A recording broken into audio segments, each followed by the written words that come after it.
After I swore never to set foot on a boat again, having been sick on the last one for 17 hours, 2 months later I was back on the boat because there was something really mega going on. Apparently, Will, I've got researching to do. I've done enough researching for today.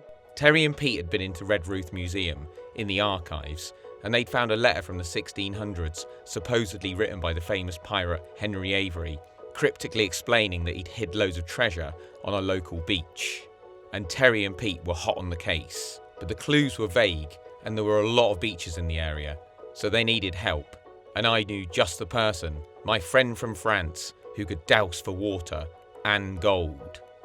Terry and Pete weren't quite sure about it at first, but once they started listening to Albert's ideas, they thought he might be onto something. So he came to England to join the mission. However, he didn't speak any English, and nobody knew much French. Non, comme ça. So Albert brought his son along to help translate. Terry had a background in law and was a very sensible character, but he was also very open-minded to new ideas. So we were all set. Hey, good boots, Pete. But before we could even get to the beach, Albert's rod picked up a strange signal up the cliff, so we followed it. Right to a thick bush.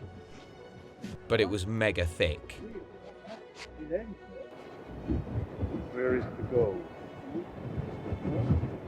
So we tried to squeeze in behind it, Whereabouts is it? and Albert's rod started spinning like a nutter. So Pete got the metal detector out Right, try that. and started getting a signal. This thing may have been causing the signal, this barbed wire. But it was right by the barbed wire, and there was literally barbed wire all along the wall, making it impossible to search properly. So we went back to the beach.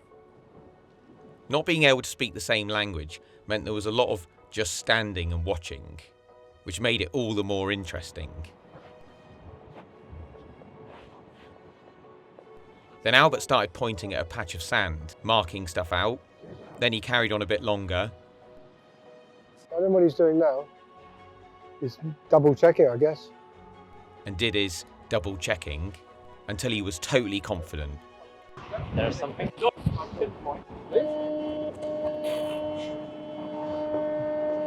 And, unbelievably, there was a massive signal there.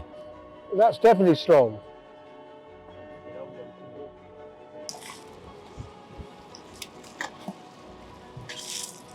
With a mad treasure fever, it's very hard to keep things low profile.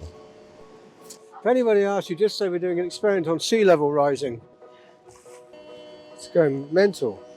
But the day was cut short because the tide was too high.